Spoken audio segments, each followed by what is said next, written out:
Welcome to Come and See, your podcast for finding truth in a world of chaos. Brought to you by All for Jesus Living Waters Ministry. With host and founder Richard Case and co-host and retreat leader Kathy Ricconi. Join us every weekday at this time to discuss news, spend time in the Word, and receive answers to your personal questions about living life in God's truth. And now your host, Richard Case.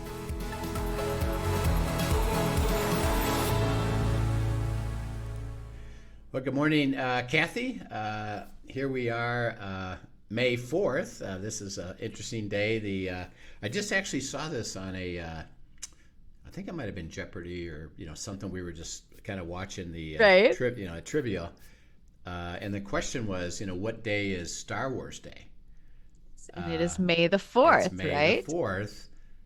May the 4th be with you.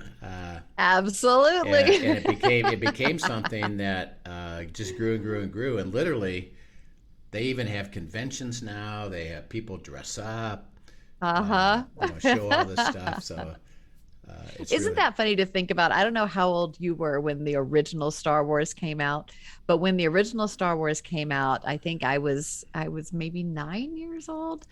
Right around there. And I remember the big deal of going to the theater for when that was released.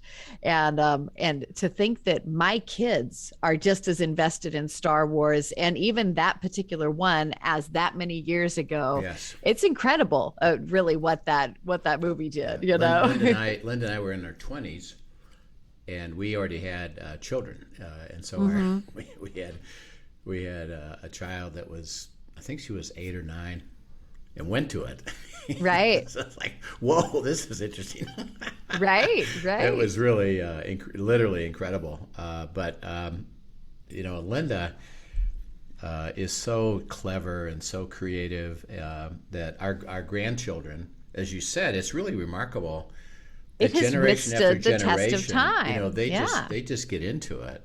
Absolutely. And it's attractive because of, I guess, the technology of it, but also the storyline of it, and good versus evil, and so they were into it, big time into it, and had the characters and had the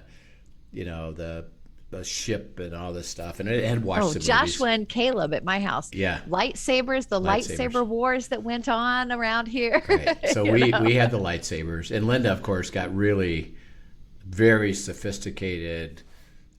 Really terrific lightsaber. I mean, they were pretty close to the real thing. And so Halloween comes, and she invites the kids to stay overnight, with us during that weekend. Right. So she goes out, and she told them, when you come, dress up in your Star Wars outfits. So they did. But Linda went out and bought, she and I, stormtrooper outfits. Oh, no way. The whole thing. It was the entire stuff. And it wasn't just like it wasn't just like a sheet that looked like it. It was a good costume, with the helmet, and everything. So, and she put together, and we had this, we have this big retreat home, which you've been in.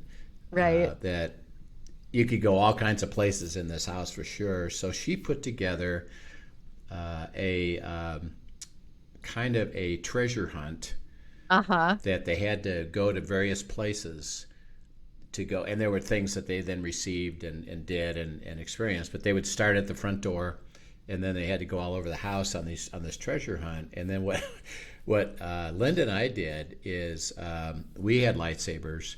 And at every place that they were, we would show up with our lightsaber and have a fight. How fun! And they still remember that Star Wars evening of just engaging with us and them, and it was fun. Really cool. And then what you're really saying is that Disney ripped off Linda's idea. She did. When they created this new Star Wars experience hotel where people can come in and have an identity and go fight their battles and find clues and treasure hunts. She actually created that. So I think you need to talk to Disney about that. I need to get a royalty on that. Another cool time, we were actually, this is New Year's Eve, and we were in Vail, Colorado. Mm-hmm. We're going to a restaurant, and Joshua had brought his lightsaber. And so we're in the restaurant. We have a restaurant. We're going to go out, and there's going to be fireworks and all this cool stuff. And so he just goes out, and he's got his lightsaber. So he walks out the door, and there's this kid that's probably 25 years old, and he's got a lightsaber. So Joshua, immediately the kid comes over and says, let's go to battle. And they have a 10 or 15 minute lightsaber battle. I love it. As he walks out, and there's a crowd that forms around them to watch this little, 8, 9-year-old with this 21-year-old, 25-year-old playing Star Wars, and it was incredible. So it's, May 4th, May the 4th be with you. And that's awesome. quite amazing. We've had good fun with it. In my ringtone on my cell phone is two things. One is when I get a text, it's R2D2. Oh, funny. So you can imagine, I'm in a business meeting, and my text goes off, and people are like, "Hey, that's cool. What's that? Hey, isn't that R2D2? Awesome. Yeah. Hey, I didn't know he was in the room. And then when I get an email notice, it's a lightsaber saber sound. Oh, wow. So it's pretty yeah, fun. So I didn't realize y'all were such Star Wars fans. Yeah, I think you need to go down to the Disney Experience Hotel. I think that would be fun. I personally would have fun just because I love being a little kid. So we've been talking about the covenant, and I'm going to bless you to make you a blessing. We've gone through the privileges of that, which is I'm going to command the blessing, and it's going to be personal to you. And there's a variety of things about it. One of the things, by the way, I was just thinking about this. We have guest Thursdays, and the people that we have on are purposeful because they've experienced the covenant.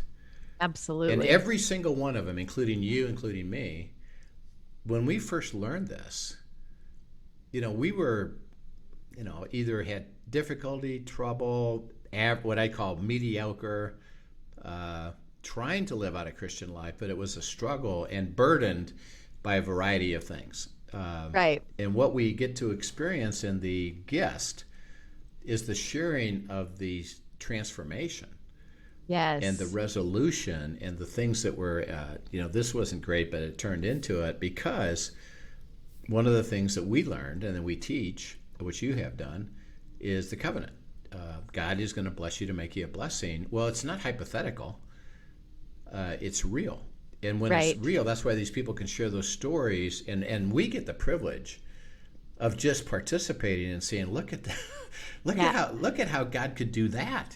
That's how right. fantastic Guest is days that? are some of my favorites simply because it just is this opportunity for us to show off what God has done and how faithful he is exactly to this very thing, like you said, to the covenant. That's right. Beautiful. So we've been talking about, do what is right in the sight of the Lord, which is to seek him.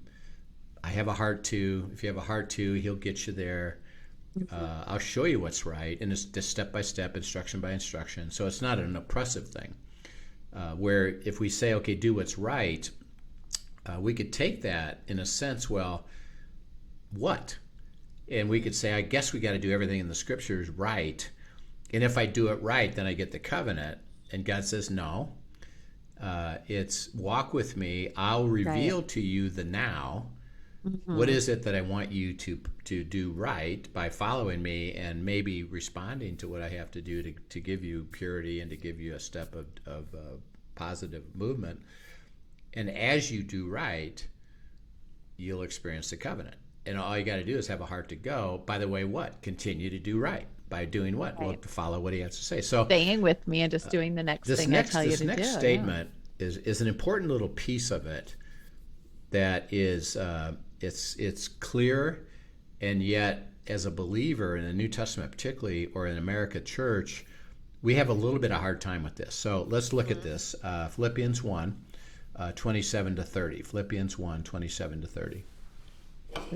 Only let your conduct be worthy of the gospel of Christ, so that whether I come and see you or am absent, I may hear of your affairs, that you stand fast in one spirit, with one mind, striving together for the faith of the gospel, and not in any way terrified by your adversaries, which is to them proof of perdition, but to you of salvation, and that from God. For to you it has been granted on behalf of Christ, not only to believe in him, but also to suffer for his sake, having the same conflict which you saw in me, and now here is in me. Yeah. So he says, walk worthy of the gospel.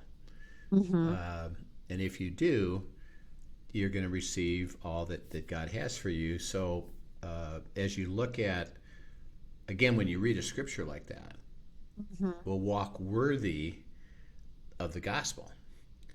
Well, when you read that, what would be your natural question? What is walking worthy of the gospel look like? What the heck does that look like? Right. And see, this is important as we look at abiding and working, moving into the life of God. Is there's a lot of people that do Bible study, and they'll read something like that, walk worthy of the gospel, and this is what will happen. Then they say, okay, well then I'm going to go do. Go do, yeah. In a sense, before you understand what it means. Because you're interpreting it, well, okay, to walk worthy, then I better do the right things, and I'm going to go do the right things. And it's really easy for us to slip into performance in that mode. Very easy. Yes. And skip it, where I guess I should do this, and then, by the way, I try. I believed I did what I was supposed to do, because that's what I read, but I don't see the result. Right. So I don't know. Maybe I didn't do it good enough. So now I got to go try it again. And see, when we're abiding, this is the beauty of abiding, is you're going to read things like this. And just like you just said, well then, what does it mean worthy of the gospel? I got to understand this. If I'm going to be worthy, then I need to understand what worthy is, and then what does God say about it, and how he's going to walk me into that. Because as we've said, doing right is his work that we're walking into, not me outside of it trying to do it. So it's an important statement, walk worthy. Okay, let's look at it. And so what you would do is you take the word worthy and you do a little search on that. Okay, what verses come up? Well, a lot of them do, but you can look at this one particularly. Go to Matthew 10, 34 to 39. And this is the one that people have a hard time with because of what it says. But go ahead, Matthew 10, 34 to 39. Do not think that I came to bring peace on earth. I did not come to bring peace, but a sword. For I have come to set a man against his father, and a daughter against her mother, and a daughter-in-law against her mother-in-law. And a man's enemies will be those of his own household. He who loves father or mother more than me is not worthy of me. And he who loves son or daughter more than me is not worthy of me. He who does not take his cross and follow after me is not worthy of me. He who finds his life will lose it, and he who loses his life for my sake will find it. Yeah. So this is an interesting statement, and a lot of people really struggle with this. Right. Because he says, well, I have not come to bring peace, shalom, but a sword.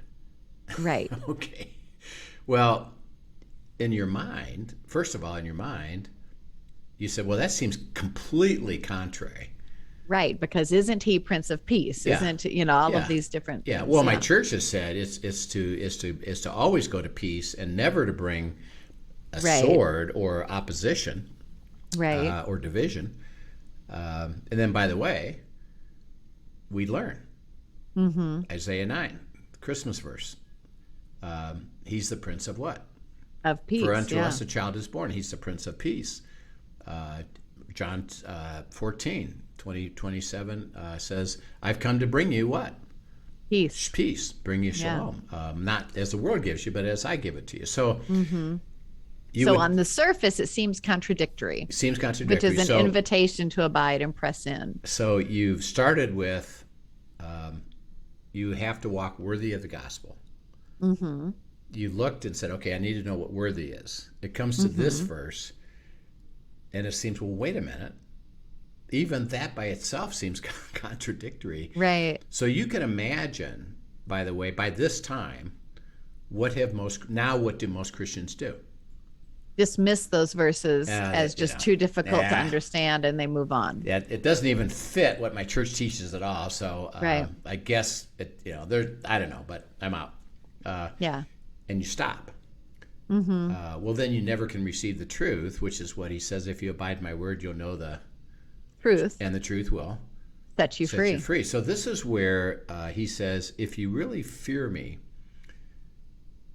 and have an awe about me, you would say, this is really interesting and completely almost opposite of what I understand, or it seems even opposite of other scripture.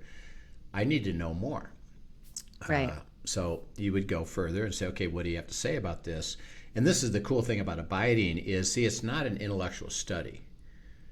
And that's where people then at this point say, well, I'll go read a commentary, and they'll try to tell me, and they'll give me something. Maybe I accept it, maybe I don't, but so what? I guess they know more than me. And he says, well, actually, you don't need anybody else to teach you. You're anointed by the Holy Spirit. Why don't you pursue it, and you talk to me? So you say to him, okay, now could you help me understand that? How you've not come to bring peace, but a sword. Actually, he explains it. He says, you're going to have people around you, and he's really talking about, in a sense, in his mind, he's saying, think of the closest people you have around you. People of your family. That you normally or naturally, by the way, this in our world with families, they say, that's not necessarily the most natural, I can see all this place. Happen, but he's saying that you have a heart to get along. I brought a place where you're going to have separation and division, and then he says this: you're not worthy if you don't what? Follow me. Oh. So what he's really talking about is, am I willing to go to him and receive his truth, his insight, as a first and primary way of walking, even if it brings division to somebody else that's close to me because they're taking a different position. Right. So it really comes back to the man-pleasing versus God-pleasing, right? Right. As a priority. So that, remember, he says, for example, when you have opposition, division, obviously disagreement, difference, what are we supposed to do when we have that happen? Well, we go to forgiveness. Got to go to forgiveness on the same basis they've been forgiven. So I could talk to them and then offer them reconciliation. And reconciliation, and we have a whole series on this, and we'll probably do a series on forgiveness all by itself, is do you have a heart to go? Let's keep talking until we see something of a solution that God's going to bring. And it's really a respect and honor for each other, not that we agree. Right. He even says if you disagree, in a sense, maintain your integrity with that, with a respectful and honorable way, until you both see what I see. And I can get you there if you have a heart to go, and I can take your differences. And if you're willing to stay there. I can take your differences and tell you the truth. And by the way, don't negotiate to settle it. Stay with me. So that he says, my goal with division is to bring unity. Right. And by the way, he makes a statement about this ultimately, that he said a house divided will what? Will fall. It's going to fall. Yeah. So it's not like, well, you just told me in this verse that you're causing it. No, he said, I didn't say that. He said, I didn't say that. He said that if you're worthy, you will what? Stay with him and follow me. him. Yeah. You will follow me. What I have to say to you, how I'm going to lead your life and bring you to freedom and joy and peace and beautiful covenant life. In a sense, he says, it really doesn't depend on what other people do, including disagree with you. But he said there's going to be a moment as you process that the people close to you are going to disagree with what I'm asking you to understand and go and follow. At that moment, daughter, at that moment, son, are you going to follow me? Right. I need you to choose me. Or are you going to go that way? And so by following me, what has been created? Conflict. He said, in a sense, what I'm doing, he said, by you following me, it's creating the sword, creating the conflict, because you're going to have people around me. And think about it in a really simple way. So it's very, very simple. I'm following him. I'm getting instruction. I'm getting a path. And I state that to my closest people. What would cause division? What does he say will cause division? As you just think of it, think of it naturally. Just think. Oh, okay. All kinds of things. Really, self is usually at the center of it. But the fact is that division, isn't disagreement. What's division? I'm not willing to go. Right. That's division. Okay, that's where the point of the issue is that God says is when that occurs. By the way, it's okay that they disagree. Yeah.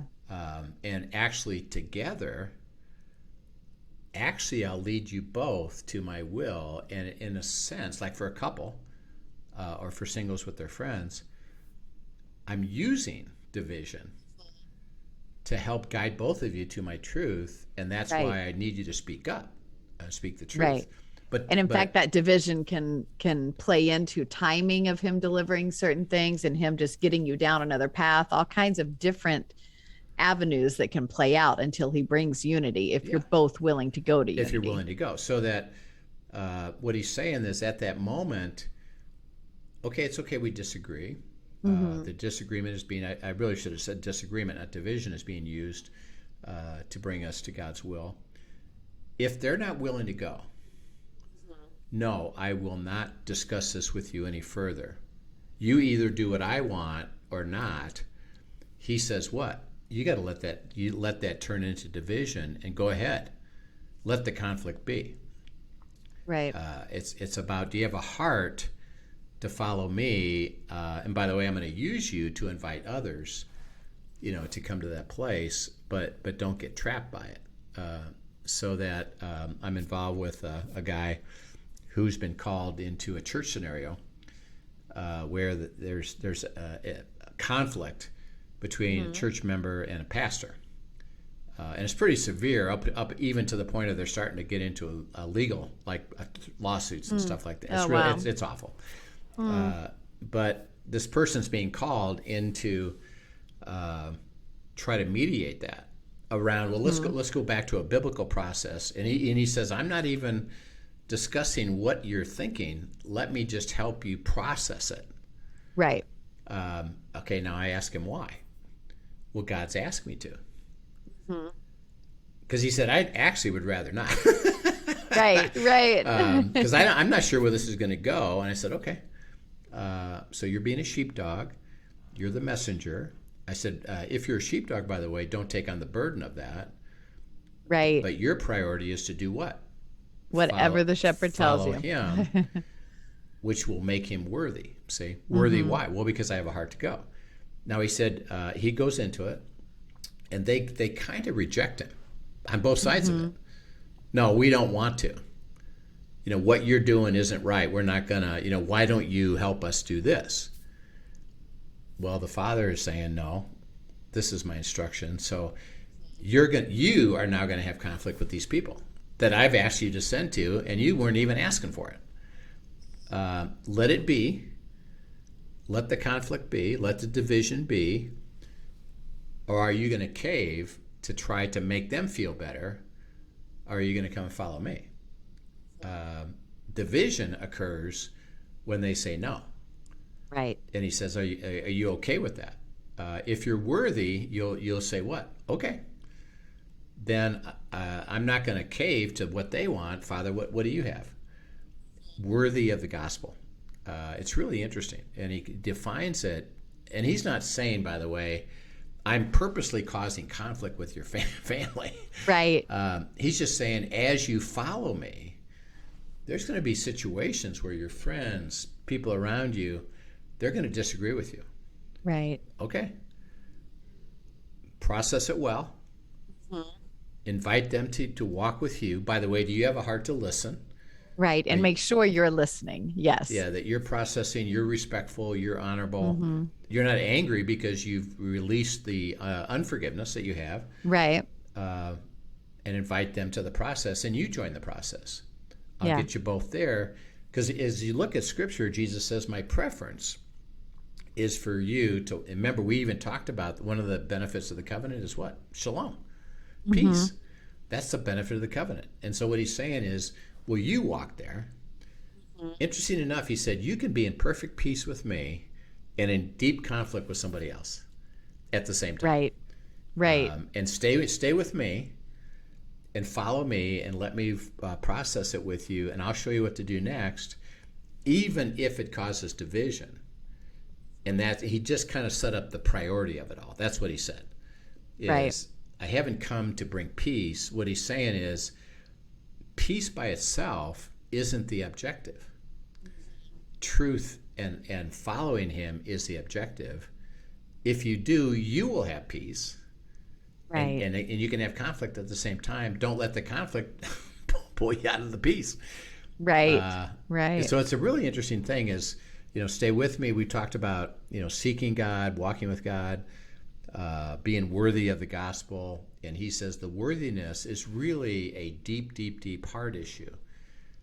Are you understanding? Are you willing to follow me, follow me, follow me?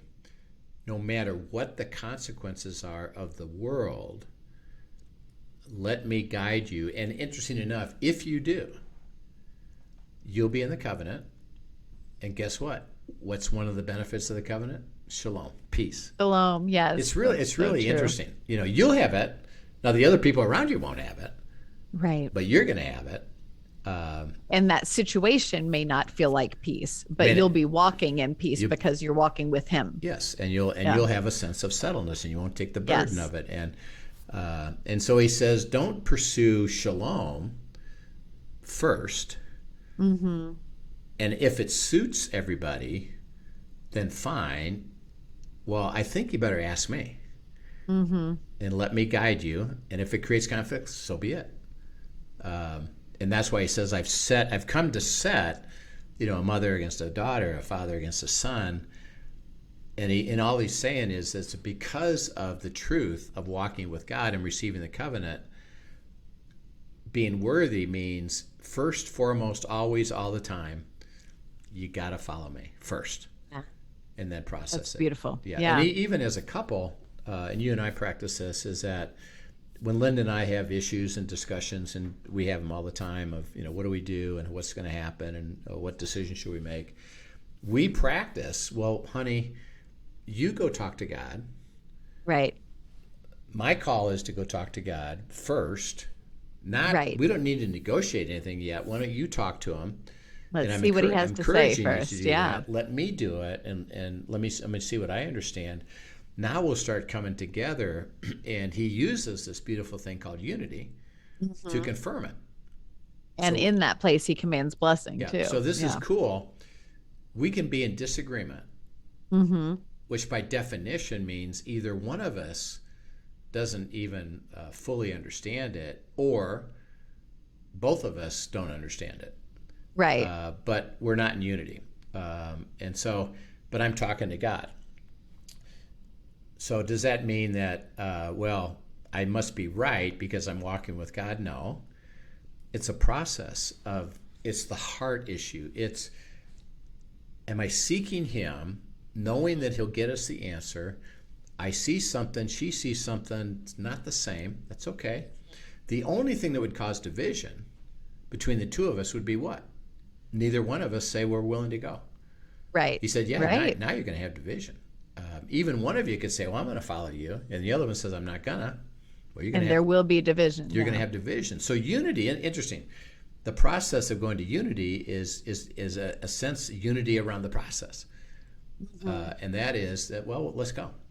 Yeah, absolutely. Well, let's go. Let's process. Let's stay with him. You seek him. I seek him. First and foremost, because I need you to hear what you're hearing. I need me to hear what I'm hearing. Right. It is going to come together. It's remarkable.